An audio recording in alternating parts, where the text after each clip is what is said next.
Ikaw na nagtatrabaho, paano mo malalaman na regular employee ka? Ano nga ba yung kahalagahan? Bakit kailangan mong malaman na isa kang empleyado?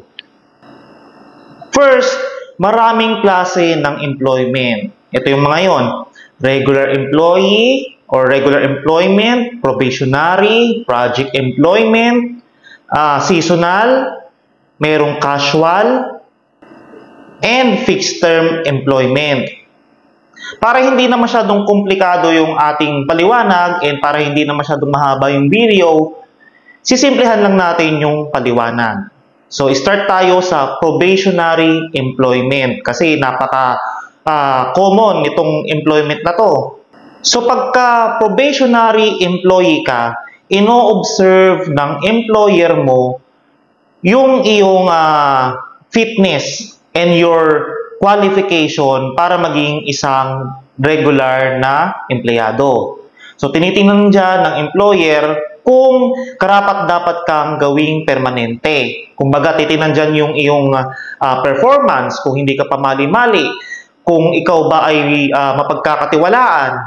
Pero dyan sa probationary employment na yan, kailangan pinaliwanag ng employer dun sa employee na magdadaan sila sa probationary period.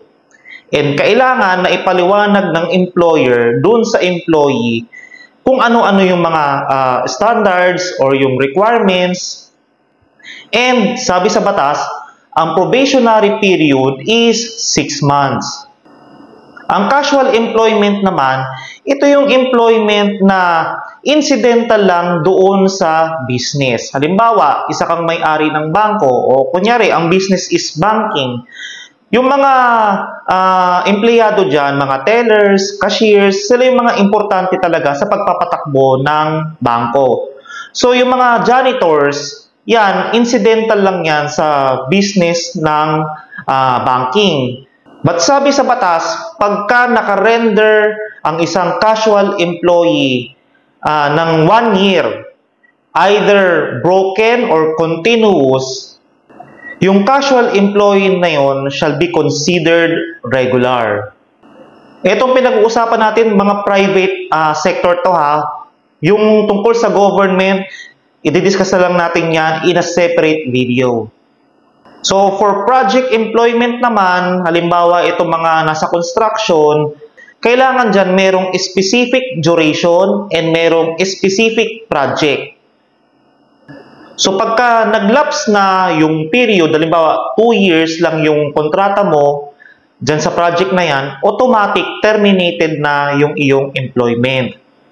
Okay, sa pagiging regular employee naman, sabi sa batas, unemployment shall be deemed regular where the employee has been engaged to perform activities which are usually necessary and desirable in the usual trade or business of the employer.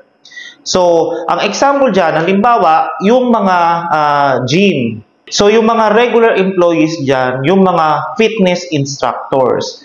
Yan yung na-discuss sa case ni Escauriaga versus Fitness First. So, January 22, 2024 lang tong case na to. Diyan sa kaso na yan, diniscuss ano ba yung indikasyon na isa kang empleyado. So, bakit ba mahalaga na pag-usapan yan? Kasi pagka hindi ka empleyado, may mga benefits under the labor law na hindi mo pwedeng maklaim or wala kang right doon sa mga yon. Halimbawa, minimum wage, yung right to overtime pay, holiday pay, 13-month pay. Kasi kung hindi ka empleyado, ang tawag sa'yo, independent contractor. So, yung independent contractor na yan, i-discuss na lang natin yan sa separate video din. Also, pagka empleyado ka, protektado ka ng batas against termination na wala namang basihan.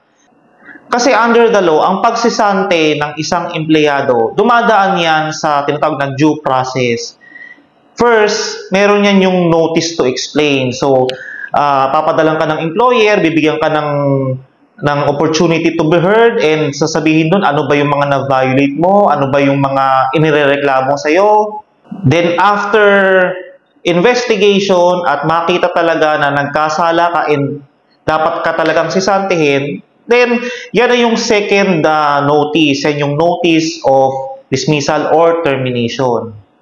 So dito sa case ng Escauriaga versus Fitness First, ang nirereklamo nitong mga fitness instructors, itong sina Escauriaga, illegal dismissal daw, tapos other monetary claims.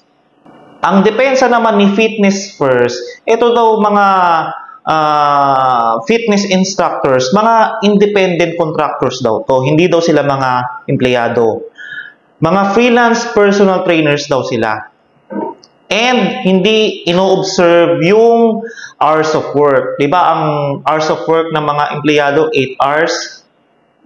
So, sa ruling ng Supreme Court dito sa case na to, in-apply yung fourfold test at saka yung economic dependency test. So, para hindi mahaba yung video natin, focus lang tayo yun sa common na ina-apply. This is the fourfold test.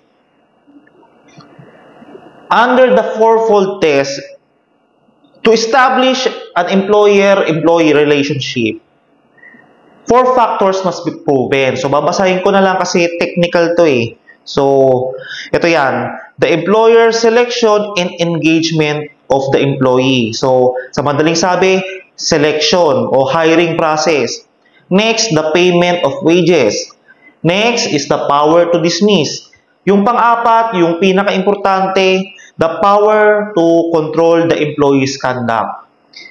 Etong pinaka-importante, the power to control, ito yung dominant factor in determining whether or not ang isang tao ay isa talagang empleyado.